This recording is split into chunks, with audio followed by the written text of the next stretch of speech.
bienvenido. Muchas gracias, señor presidente.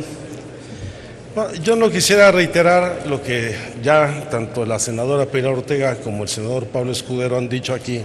respecto al debate que se dio en las Comisiones Unidas, que terminó aprobando por mayoría el veto que el presidente de la República emitió sobre el artículo 32 de la Ley de Responsabilidades de los Servidores Públicos. Yo más bien quisiera compartir con ustedes una reflexión en torno a un debate que empezó en el mes de septiembre del 2012, cuando se presentaron las primeras iniciativas de todos los grupos parlamentarios para establecer una reforma constitucional a fin de crear el Sistema Nacional Anticorrupción, y que nos llevó poco más de 2 años esa discusión, la cual finalmente terminó con la promulgación de la reforma en mayo de 2015. A partir de esa fecha iniciamos una segunda etapa de discusiones que dieron fruto en la presentación de muy diversas iniciativas de los distintos grupos parlamentarios, tanto en el Senado como en la Cámara de Diputados, que nos llevó a reformar en este momento 7 leyes para crear el Sistema Nacional Anticorrupción y hacer las adecuaciones correspondientes en leyes como la de responsabilidades o, en su caso, el Código Penal. Lamentablemente, esta segunda etapa la terminamos de muy mala manera. No solo porque fue una discusión muy ríspida la que vivimos en los últimos meses respecto a este paquete de reformas, sino porque el veto presidencial ha puesto en evidencia la premura y la forma lamentable en que en ocasiones desahogamos los temas que corresponden al Poder Legislativo. Hay que reconocer que efectivamente la reforma que en lo particular se aprobó en la madrugada en donde discutimos el paquete anticorrupción traía un conjunto, una redacción que permitía una interpretación muy amplia y discrecional, en donde efectivamente podrían generarse asuntos de interpretación y controversia constitucional y que pudiera excederse en sus funciones las autoridades responsables del Sistema Nacional Anticorrupción. Y asumiendo como tal esos errores, quiero también señalar que independientemente del veto del Ejecutivo Federal, lo cierto es que a pesar de él prevalecen los 2 diferendos sustantivos que hemos tenido a lo largo de este debate.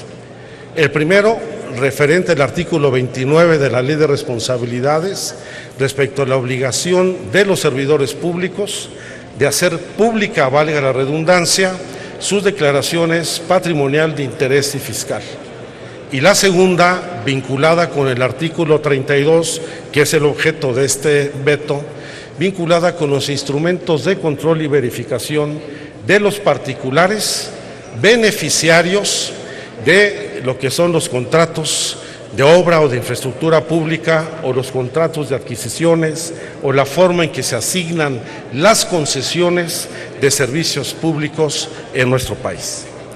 Yo quiero subrayar, por el debate que hemos tenido en las últimas semanas, que no se trata de una discusión en contra de los empresarios, como se ha querido presentar.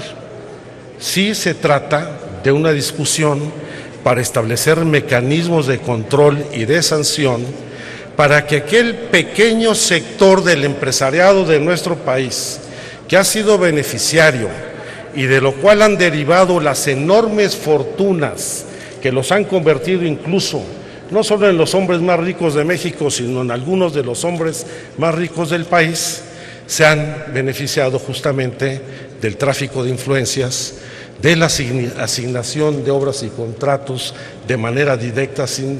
ninguna licitación, o de manera discrecional de concesiones del espacio radioeléctrico, de las telecomunicaciones en nuestro país. Y creo que es urgente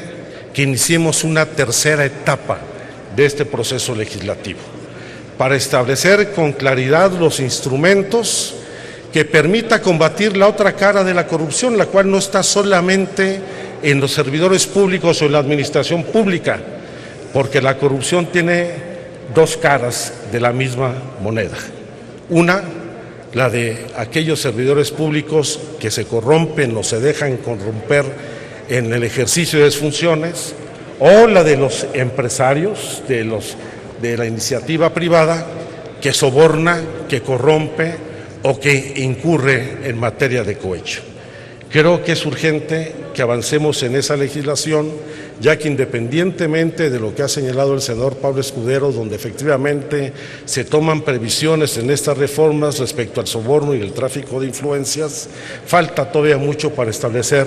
los controles de los cuales deben ser sujetos los beneficiarios de los contratos de obras y adquisiciones de los distintos órdenes de gobierno. Y no basta una promesa que ha hecho algún sector del Consejo Coordinador Empresarial para emitir un código de ética que ojalá se establezca y se cumpla,